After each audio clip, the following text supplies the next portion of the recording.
जिस दुनिया में झूठ जल्दी बिकता हो, वहां सच की कीमत कौन समझता है। बहुत समय पहले की बात है। एक छोटे से नगर में हर सप्ताह एक विशाल बाजार लगता था। उस दिन बाजार कुछ अलग ही होता था। हर तरफ भीड़, हर दुकान पर आवाजें, आइए सबसे सस्ता अनाज, देखिए सबसे बढ़िया कपड़े। लेकिन उस शोर में एक चीज और भी बिक रही थी, सच और झूठ। उसी नगर में एक व्यापारी रहता था, सीधा साधा, मेहनती। उसके पास एक घोड़ा था जो कभी उसकी सबसे बड़ी ताकत हुआ करता था। वो घोड़ा सिर्फ जानवर नहीं था, उसका साथी था, उसका हमसफर था। कई सालों तक उस घोड़े ने व्यापारी का हर मुश्किल में साथ दिया। लंबे सफर, भारी बोझ, कभी पीछे नहीं हटा। लेकिन समय के साथ उसकी चाल धीमी हो गई, उसकी ताकत कम हो गई। अब वो पहले जैसा नहीं रहा था। एक दिन व्यापारी ने भारी मन से सोचा, अब इसे बेच देना ही ठीक होगा। अगले दिन वह अपने घोड़े को लेकर बाजार पहुंचा।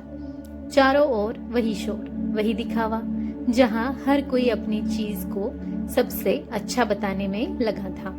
व्यापारी एक कोने में खड़ा हो गया। उसका घोड़ा शांत था, बस अपनी बड़ी बड़ी आंखों से उसे देख रहा था, जैसे कुछ कह रहा हो।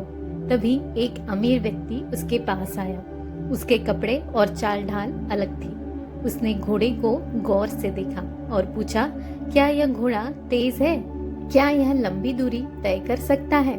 व्यापारी के मन में हलचल होने लगी। एक तरफ सच्चाई थी, दूसरी तरफ जरूरत। उसने सोचा, अगर मैं सच बता दूं तो शायद ये नहीं बिकेगा, और अगर झूठ बोल दूं तो मुझे अच्छे पैसे मिल जाएंगे। उसकी नजर घोड़े पर गई। घोड़ा शांत खड़ा था, लेकिन उसकी आंखों में भरोसा था, वही भरोसा जो उसने सालों तक निभाया था। व्यापारी ने गहरी सांस ली और धीरे से कहा, यह घोड़ा कभी बहुत तेज था, लेकिन अब बूढ़ा हो चुका है। यह उतना तेज नहीं दौड़ सकता, लेकिन एक बात जरूर है, इसने मुझे कभी धोखा नहीं दिया। अमीर व्यक्ति ने उसे ध्यान से देखा और मुस्कुराया, कहा, ठीक है, मैं इसे खरीदता हूँ। व्यापारी हैरान था। उसे उम्मीद नहीं थी कि सच बोलने के बाद भी सौदा हो जाएगा।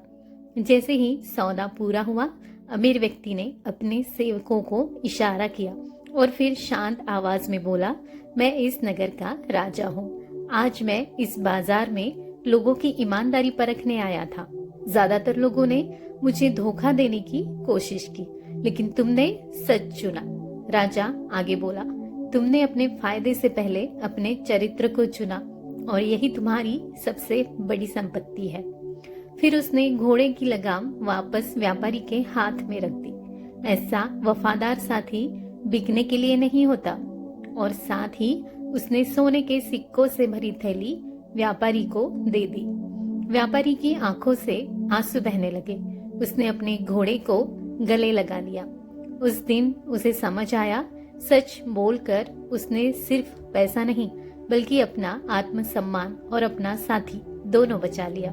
इस कहानी से हमें ये सीख मिलती है कि ईमानदारी वो दौलत है जो कभी घटती नहीं, सिर्फ बढ़ती है। जो सच को नहीं बेचता, दुनिया उसे कभी नहीं खरीद सकती।